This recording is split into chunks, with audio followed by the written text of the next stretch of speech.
Hi friends, ഇന്ന് നമ്മളിവിടെ ഉണ്ടാക്കാൻ പോകുന്നത് നമ്മൾ എല്ലാവരും മധുരം കിഴങ്ങ് പുഴുങ്ങിയാണ് കഴിക്കുന്നത്. അതുകൊണ്ട് നമുക്ക് എങ്ങനെ ഒരു ബ്രേക്ക്ഫാസ്റ്റ് ഉണ്ടാക്കിയെടുക്കാം എന്ന് നമുക്ക് കാണാം. ഇതിൽ ബീറ്റാ കരോട്ടിൻ ഉള്ളതിനാൽ കണ്ണിൻ്റെ ഹെൽത്തിനും വളരെ നല്ലതാണ്. അതേപോലെ തന്നെ നാച്ചുറലായിട്ടുള്ള മധുരമാണ് ഇതിലുള്ളത്. വേറെ മധുരമൊന്നും ഞാൻ ചേർത്തിട്ടില്ല. ഇതെങ്ങനെ ഉണ്ടാക്കാമെന്ന് നമുക്ക് നോക്കാം. ഇതിന് വേണ്ടിയിട്ട് ഞാൻ മധുരം കിഴങ്ങാണ് എടുത്തിരിക്കുന്നത്. ഞാനൊരു 2-3 മധുരം കിഴങ്ങ് ഒരു 250 ഗ്രാം ഉണ്ടാവും. നമുക്ക് കൂടുതൽ ആവശ്യമുണ്ടെങ്കിൽ കൂടുതൽ എടുക്കാം. ഇത് നമ്മൾക്ക് ഇതേമാതിരി കട്ട് ചെയ്ത് എടുക്കാം. കഴുകി കട്ട് ചെയ്ത് എടുക്കണം. ഇത് നമുക്കിങ്ങനെ കുക്കറിലിട്ട് കുറച്ച് ഉപ്പും കൂടി ചേർത്ത് വെള്ളം ഒഴിച്ച് നമുക്ക് അടുപ്പത്ത് വയ്ക്കാം. നമ്മളിത് അടുപ്പത്തേക്ക് വെച്ച് അങ്ങനെ വെള്ളം ഒഴിച്ച് കഴിഞ്ഞു. കുക്കർ അടയ്ക്കുകയാണ്. 2 വിസിൽ വന്നു കഴിയുമ്പോൾ തുറന്ന് ഒന്ന് നോക്കാം. അത് വെന്തിട്ടില്ലെങ്കിൽ നമ്മൾ ഒന്നും കൂടി ഒരു വിസിലും കൂടി വെച്ച് അടിച്ചു കഴിഞ്ഞാൽ നല്ല പോലെ വെന്ത് കിട്ടും. നമുക്ക് അറിയാവുന്നതുപോലെ ക്യാരറ്റ് നല്ലൊരു സാധനമാണ്. ഞാൻ ക്യാരറ്റ് ചെയ്ത് ഒരു 1/2 കപ്പ് ജാറിലേക്ക് ഇട്ട് കൊടുക്കുകയാണ്. ഇനി 1 ടീസ്പൂണ് പൊട്ടുകടലയാണ് ഇട്ട് കൊടുത്തിരിക്കുന്നത് ടേസ്റ്റിന് വേണ്ടി. ഇനി 1 കപ്പ് റവയാണ് ഇട്ട് കൊടുത്തിരിക്കുന്നത്. ഇനി 1 കപ്പ് പാലും കൂടി ഒഴിച്ച് നമുക്കിതിനെ നന്നായിട്ടൊന്ന് അടിച്ചെടുക്കാം. ഇതേമാതിരി നമുക്ക് നല്ല രീതിയിൽ അടിച്ചെടുക്കാം. പിന്നെ റവ, ക്യാരറ്റ് അതേപോലെ തന്നെ പാലും ഉള്ളതിനാൽ നമുക്ക് പ്രതിരോധത്തിനും വളരെ നല്ലതാണ്. നമ്മുടെ ചാനലിൽ ഇതുവരെ നിങ്ങൾ സബ്സ്ക്രൈബ് ചെയ്തിട്ടില്ലെങ്കിൽ ഇത് ഒന്ന് സബ്സ്ക്രൈബ് ചെയ്യാനും അതുപോലെ ഷെയർ ചെയ്യാനും ലൈക്ക് ചെയ്യാനും മറക്കരുത്. നമ്മൾ ഇത് അടിച്ച് വന്നിട്ടുണ്ട്. ഇനി ഒരു ബൗളിലേക്ക് നമ്മൾക്ക് ഇത് ഒഴിച്ചു കൊടുക്കാം. ഇതിൽ ലേശം വെള്ളം കൂടി ഒഴിച്ച് നമുക്ക് ഇതിൽ ഒഴിച്ചു കൊടുക്കാം. ഇനി ഒരു 1/4 ടീസ്പൂണ് സോഡാപ്പൊടിയാണ് ഇട്ടിരിക്കുന്നത്. വളരെ കുറച്ച് ഇട്ടാൽ മതി. ഇനി നന്നായിട്ടൊന്ന് കലക്കി കൊടുക്കാം. ഇതേ പരുവത്തിൽ നമുക്ക് കലക്കിയെടുക്കാം. നല്ലപോലെ കലക്കി 2 മിനിറ്റ് നേരം നമുക്കൊന്ന് വയ്ക്കാം. അപ്പോഴേക്കും നമ്മുടെ മധുരം കിഴങ്ങ് തൊലി കളഞ്ഞ് നമുക്ക് ഉടച്ചെടുക്കാം. ഇനി നമുക്ക് കിഴങ്ങ് തൊലി കളഞ്ഞ് എടുക്കാം. ഇത് നല്ല പോലെ വെന്ത് വന്നിട്ടുണ്ട്. ഇതേമാതിരി തൊലി കളഞ്ഞ് നമുക്ക് നന്നായിട്ട് ഉടച്ചെടുക്കാൻ പറ്റും.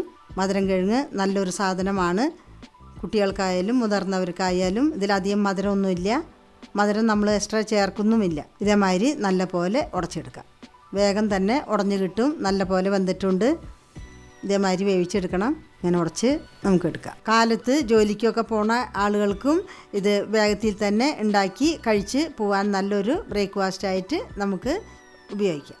ഇനി നമുക്ക് ഇതിലേക്ക് നമ്മൾ അരച്ച് വെച്ചതിലേക്ക് ഇത് ഇട്ട് കൊടുത്ത് ഇളക്കിയെടുക്കാം. നല്ല പോലെ നമുക്ക് കലക്കിയെടുക്കാം. ഞാൻ ഉടച്ച് വെച്ചതെല്ലാം ഇതിൽ ചേർത്തി കൊടുത്തിട്ടുണ്ട്. ഒരുവിധം നല്ല രീതിയിൽ നമുക്ക് കലക്കിയെടുക്കാം. കട്ടകളൊക്കെ ഉടച്ച് നല്ല രീതിയിലെടുക്കാം. ഇത് നല്ലൊരു ടേസ്റ്റി ആയിട്ടുള്ള ഒരു ബ്രേക്ക്ഫാസ്റ്റായിട്ട് നമുക്ക് കഴിക്കാം. ഇനി നമ്മളൊരു ഫാന് അടുപ്പത്ത് വെച്ച് ഇതേമാതിരി കുറച്ച് ഓയിൽ, വെളിച്ചെണ്ണയായാലും ഓയിലായാലും എന്ത് വേണമെങ്കിലും എടുക്കാം. ഇതേമാതിരി ഒന്ന് തൂളി കൊടുത്താൽ മതി. അധികം ഓയിലിൻ്റെ ആവശ്യമില്ല. ഇനി തീ കുറച്ച് വെച്ച് നമുക്കിത് പരത്തിയെടുക്കണം. തീ കുറച്ച് വെച്ച് പരത്തിയെടുക്കാം. ഇതേപോലെ എല്ലാവിടെയും ഒന്ന് നല്ലപോലെ പരത്തിയെടുക്കാം. ഇനി നമുക്ക് ഇത് അടപ്പ് വെച്ച് ഒരു 2 മിനിറ്റ് നേരം ഒന്ന് വേവിക്കാം. അങ്ങനെ അടി മൊരിഞ്ഞ് വന്നിട്ടുണ്ട്. ഇത് അടി മൊരിഞ്ഞ് വന്നിട്ടുണ്ട്. നമുക്ക് ഇത് മറച്ചിട്ട് വേവിക്കാം. ഞാൻ അധികം ഓയിലൊന്നും ഇതിൽ ഉപയോഗിച്ചിട്ടില്ല.